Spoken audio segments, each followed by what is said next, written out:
Dr. Heiter sat in his car on the side of a deserted road.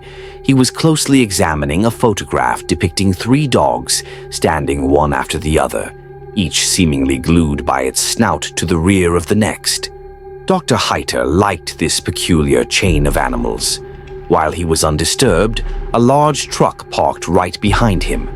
A disheveled driver emerged from the truck and ran into the woods carrying toilet paper. Dr. Heiter became interested in the driver.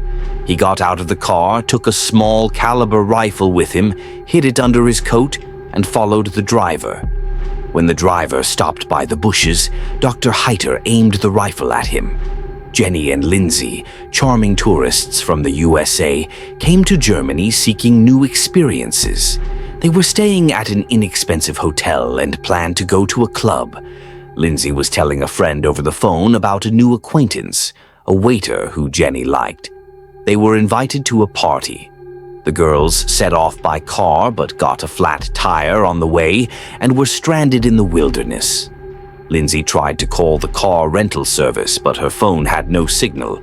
The friends decided to wait for dawn. A car appeared from the darkness. An elderly German man stopped and said something to the girls. They understood that he wanted something intimate in exchange for help. Naturally, the girls refused. The German left, and Jenny and Lindsay had to decide whether to stay in the car or seek help. They chose the latter. The friends left the road, ventured into the forest, and finally saw light from a house window. It started to rain, and the girls were cold and tired, but they hurried toward the house. In the yard, they briefly noticed strange gravestones with the inscription, "My beloved 3 dog." After knocking on the door, a tall man opened it. Dr. Heiter. Dr. Heiter scrutinized the friends for a long time while they asked for help and permission to make a call. He then let them into the house, asked a few questions, and left, allegedly to call a tow truck. The friends asked for some water. The house looked eerie, strange paintings on the walls, and the hallway resembled a morgue corridor. In the kitchen, Dr. Heiter poured water and pretended to talk to the emergency service. In reality, he dropped a pill into each glass intended for the girls. Dr. Heiter informed them that the tow truck would arrive in half an hour. All 3 sat silently in the living room. The girls felt awkward. They tried to engage Dr. Heiter in conversation. He admitted he was unmarried because he didn't like people. Lindsay spilled her water, and the host of the house lost his temper. He scolded the clumsy guest and sent her to the kitchen for more water. However, the friends assured him they would share 1 glass. Dr. Heiter left, intending to get a towel, but actually went to the basement to check on the sedated truck driver. He also filled a syringe with a sedative. Lindsay and Jenny decided to leave before it was too late. Jenny drank the remaining water and felt weak. Dr. Heiter returned with a towel and a syringe hidden behind his back. Jenny was almost unconscious. Lindsay asked to call a taxi. He said her friend drank water with a substance. Lindsay tried to run, but her weakness prevented her. Dr. Heiter caught her and injected the drug into her neck. Night was ending. Dr. Heiter had breakfast and destroyed the girls' documents. They woke up in horror, chained to metal cots in a dark basement. On the 3rd cot lay the truck driver. Dr. Heiter came to their cries. He was calm and composed. Ignoring the friends' pleas, he approached the driver and said he was unsuitable, then eliminated him. Dr. Heiter quickly found a replacement. He brought a Japanese man named Katsuro into the basement.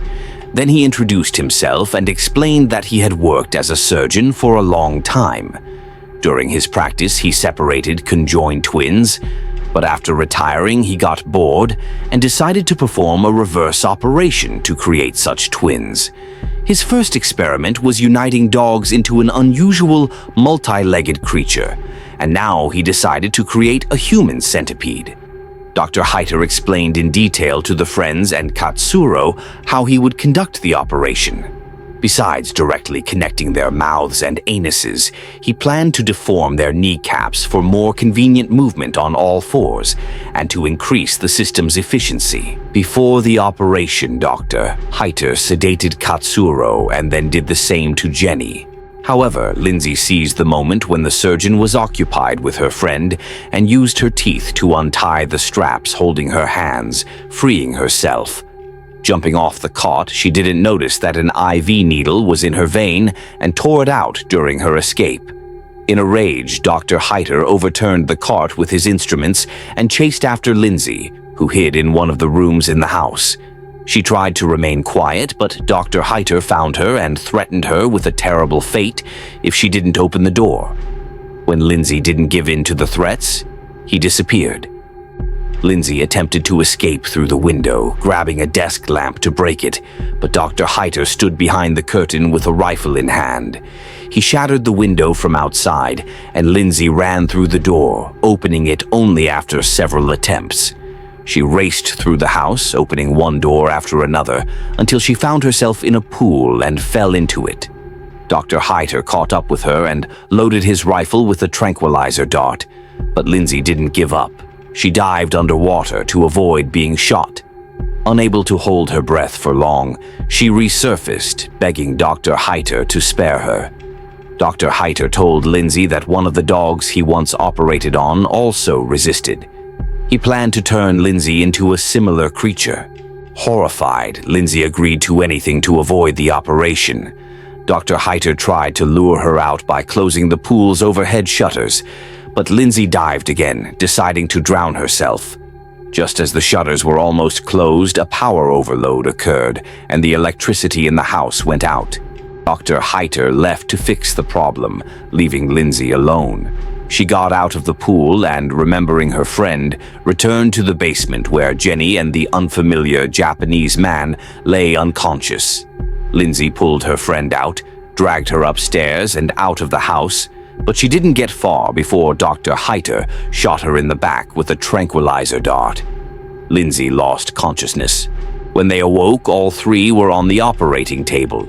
Dr. Heiter performed the operation, with Katsuro as the head of the centipede, Lindsay as the middle, and Jenny as the end. All three survived the operation. Dr. Heiter began training them so the centipede could function normally. He dressed them like dogs, fed them dog food, and made them fetch the newspaper and perform other tasks. Poor sanitary conditions led to Jenny falling ill. Her body couldn't withstand the abuse and poisoning. However, Dr. Heiter had no intention of treating her, as he could simply replace her with a new part for the centipede. One day, the police arrived at Dr. Heiter's house. They rang the doorbell while Dr. Heiter was in the basement with his centipede. As soon as he picked up the intercom, Katsuro screamed for help, but Dr. Heiter covered the receiver and pretended not to hear anything. He went upstairs, tidied himself up, and cautiously went to open the door. The police officers entered the house at the invitation of the owner and explained that they were looking for missing people. They had found the girl's car nearby. Dr. Heiter assured them that he rarely left his home and was entirely focused on his research. He offered the guests some water, and they accepted. Dr. Heiter went to the kitchen, added sedatives to the glasses, and returned. Meanwhile, Katsuro screamed again in the basement, but the officers didn't hear him. They continued their questioning, mentioning that they had heard screams from the house. Dr. Heiter lost his temper and tried to force them to drink the water, but one of the detectives, Krantz, smashed his glass. Dr. Heiter apologized, citing his nervousness, and left to get a towel. In the basement, he told the centipede that he had found 2 new parts and planned to replace Jenny. On his way back, Dr. Heiter began collecting the glass shards when Detective Krantz asked for permission to inspect the basement. Naturally, Dr. Heiter refused and demanded a search warrant. A heated argument ensued, during which Dr. Heiter dropped the towel, revealing a syringe hidden beneath it. He explained that it was insulin because he had diabetes. The police didn't believe him and left to get a warrant, promising to return in 20 minutes. Dr. Heiter hurried to the basement to hide the centipede, but it was gone. Panicked, he set off to find it. Around the next corner, Katsuro unexpectedly injured the surgeon in the leg. Dr. Heiter fell, screaming in pain, and Katsuro lunged at him, trying to stop him, but didn't succeed. The centipede attempted to escape, climbing the stairs. Reaching the window, they discovered that Dr. Heiter had installed new glass. In desperation, Katsuro broke it, and as Dr. Heiter caught up with them, he made a decision to take his own life. The police returned with a warrant, but no one answered the door. Dr. Heiter had hidden in the pool area. The detectives broke down the door and began their search. Detective Voller was the first to encounter Dr. Heiter, but the doctor managed to injure him and left him in the pool area. When Detective Kranz entered the room, Dr. Heiter also attacked him, but before he could inflict serious harm, Kranz managed to fatally shoot the doctor. The human centipede was left upstairs. Jenny succumbed to her injuries, leaving Lindsay trapped between two deceased individuals. Like and subscribe to the channel so you don't miss new, thrilling movie summaries.